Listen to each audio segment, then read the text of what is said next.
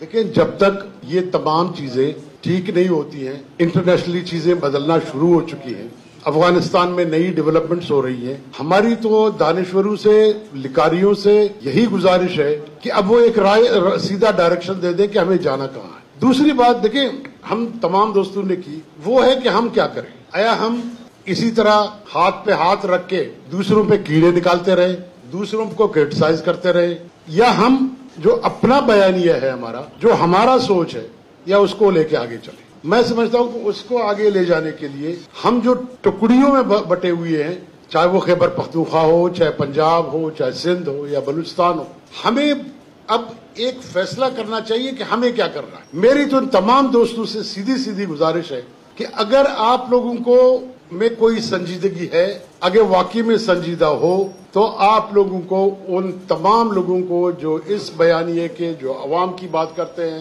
جو مظلوم طبقات کی بات کرتے ہیں، مظلوم قوموں کی بات کرتے ہیں، جو یہاں پہ امپاورمنٹ آف عورتوں کی بات کرتے ہیں، جو کسانوں اور مزدوروں کی بات کرتے ہیں، یا تو ہم وہ بیانیہ والے مہربانی کر کے اکٹھے ہو جائیں، یا مہربانی کر کے سارے دکان بند کر، تاکہ نئے لوگوں کو تو آنے کا موقع ملے. وہ کس طرح آتے ہیں، کیسے آتے ہیں، آپ نہیں آتے، ان کا پرابلم ہے.